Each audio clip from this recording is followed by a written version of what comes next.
개각 대상으로 검토되는 부처는 국방부와 문화체육관광부, 그리고 여성가족부 등입니다. 국방부 장관 후보자로는 신원식 국민의힘 의원이 유력한 것으로 알려졌습니다. 신 의원은 육군 중장 출신으로 해병대 최상병 순직 사건 등에서 여권의 입장을 대변해왔습니다. 특히 육군사관학교에 배치돼 있던 홍범도 장군 흉상에 대해 일찍부터 강하게 문제 제기를 하고 나서기도 했습니다.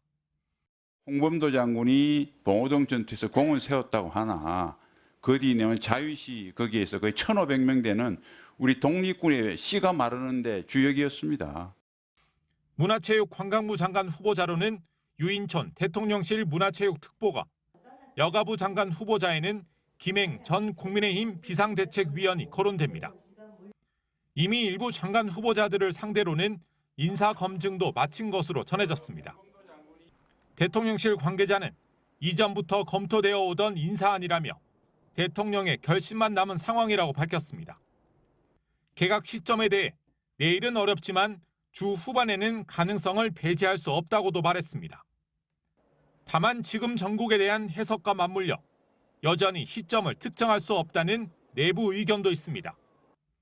김만배 녹취록 문제와 민주당 이재명 대표의 검찰 수사 상황을 여권에 유리하게 해석하는 측은 개각 카드로 추석 전 민심을 더 끌어모을 수 있다고 보고 있습니다. 하지만 최상병 수사와 홍범도 장군 흉상 논란 등이 이제 다 덮였는데 국방부 장관 개각으로 다시 끄집어낼 필요가 있느냐는 의견도 있습니다. 야당이 이종섭 국방부 장관에 대한 탄핵 추진을 공식화한 만큼 장관 교체 시도가 실효성은 없이 야당 요구에 순응하는 인상만 줄 수 있다는 것도 고려되는 것으로 전해졌습니다. MBC 뉴스 김민찬입니다. 이재명 더불어민주당 대표는 이종섭 국방부 장관을 탄핵하겠다고 선언했습니다. 이 장관이 법을 어기고 부당하게 수사 과정에 개입한 사실이 낱낱이 드러난 만큼 탄핵은 국민의 명령이라고 했습니다. 이종섭 국방부 장관에 대한 탄핵 소추안 제출할 예정입니다. 당론 발의로 제출할 예정입니다. 정의당도 즉각 경질을 촉구하고 나선 만큼 탄핵안은 이달 안에 국회를 통과할 가능성이 높습니다. 하지만 조만간 단행될 것으로 알려진 윤석열 대통령의 개각 대상엔 국방부 장관도 포함돼 있습니다.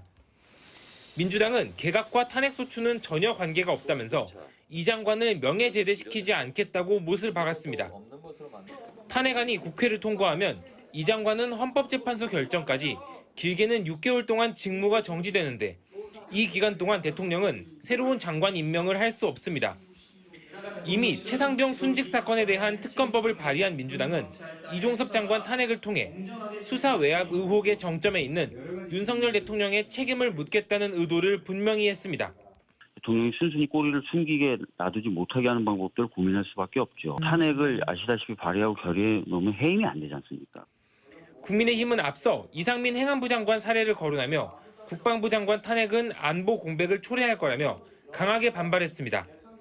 분단 국가라는 현실조차 망각한 채 되려 주적이 좋아할 일을 앞장서서 하겠다는 민주당이 과연 대한민국 정당인지 묻지 않을 수 없습니다. 또 국방부 장관마저 이재명 대표 방탄의 불쏘시개로 사용하지 말라고 쏘아붙였습니다. MBC 뉴스 김건희입니다. 채모 상병이 숨진 지 이틀 뒤인 지난달 21일 국가안보실이 해병대 수사단에 수사 계획서를 요청해 받아갔다고 김계한 해병대 사령관이 밝혔습니다. 21일 날 수사 계획서를 좀 제출 해병대로부터 받았잖아요. 알고 있습니다. 수사 계획서엔 사망 사건의 원인과 지휘관들이 정상적인 지시를 내렸는지 등 앞으로의 수사 쟁점은 물론 수사 예정 대상자가 몇 명인지도 담겨 있었습니다. 해병대 사령관이 인정했지만 국방부 장관은 모르는 일이라고 했습니다. 저도 수사 계획서를 안보실에서 확인했다는 건 처음 듣습니다. 계획서를 받아간 안보실이 해병대가 아닌 국방부 조사본부가 조사하는 게 낫다는 의견을 전했다는 주장도 나왔습니다. 안보실은 이후 해병대 수사단이 수사를 마치고 장관 결재를 받은 지난달 30일에 경찰에 넘길 사건 인계서를 요구했고 수사단이 거부하자 언론 브리핑 자료를 받아갔습니다. 그리고 알려진 대로 언론 브리핑은 취소됐고 해병대 수사단의 수사 결과는 뒤집혔습니다. 통상적인 업무 보고를 넘어 국가안보실이 초기부터 수사에 개입한 게 아니냐 야당의 공세에 대해 국민의힘은 외압은 없었다며 오히려 해병대 수사단의 수사가 지나쳤다고 주장했습니다. 손잡고 가다가 이제 웅덩이가 푹 빠져서 안타까운 죽음을 했어요. 그런데 이게 8명이나 다 처리할 만큼 어마어마한 군의 과오나 그겁니까? 이런 가운데 군검찰 수사심의위원회는 해병대 전 수사단장에 대한 항명 혐의 수사가 적절한지 본격 논의에 들어갔습니다.